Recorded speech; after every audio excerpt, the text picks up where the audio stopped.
Hi, SFUSD educators. I'm Christelle. And I'm Jessica. We're here to kick off our Getting to Know Your Pay Stub video series. This is episode 1, and we're going to be talking about a quick flyover look at the different sections in a pay stub. Later episodes will go more deeply into the sections, so be sure to check those out too.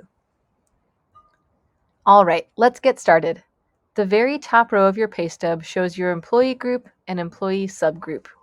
Employee groups are made up of different types of employees, such as CSF for certificated, CSC for civil service classified, and MGT for classified management. You'll also see the day this pay period started and the date it ended, in addition to the advice date or the date this pay stub was released. In the next row, you'll see your name, address, employee ID, work location, and payroll area.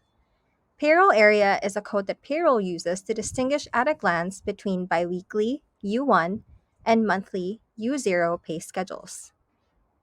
Your payroll area stays the same all school year, which makes sense for most people because they keep the same job all year. However, if you start the year as a paraeducator, U1, and move into a classroom teacher position partway through the year, you'll continue to be in the U1 group and be paid biweekly. These are followed by your filing status, such as married or single.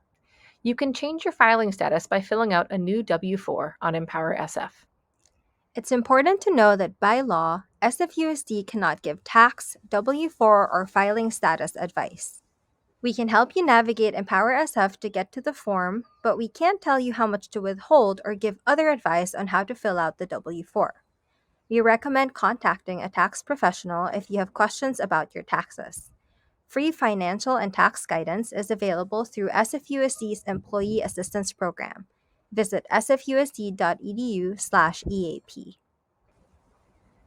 The hours and earnings box shows how much you earned this pay period, and the taxes box next to it shows how much is being withheld for you for federal and state taxes. We have a separate video that goes more deeply into those two sections to show you how the math works in there. Those boxes may look complicated right now, but that video, which is episode 2 in this series, will help you understand them a lot better.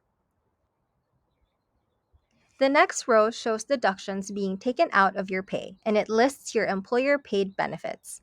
Episode 3 in this video series discusses the difference between pre-tax deductions and post-tax deductions and the benefit section. So that's a great resource if you want to understand how those 3 sections work. Approaching the bottom, your pay stub has a lot of totals, and those are broken down in episode 4 of this series.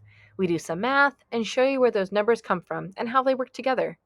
Current means the total for this current paycheck, and YTD stands for year to date, which is the total of all your paychecks since January 1st.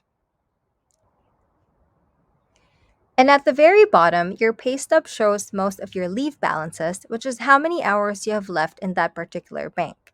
If there is a bank not listed here on your paycheck, such as family, bereavement, you can find all of your leave balances in Empower SF time and attendance.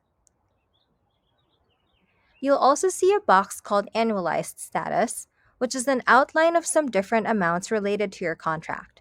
The number of hours you're required to work per day, the total number of hours in your contract, and the number of months you work in a year. The last box shows your net pay, which is how much money is being paid to you, and the distribution box shows if you're receiving it via ACH CCD, which means direct deposit, or via check. And that's it for this video. This was a quick rundown of the sections of a pay stub, but the other videos in this series go much deeper into each section and are really useful for understanding how all the numbers work together, so definitely check them out.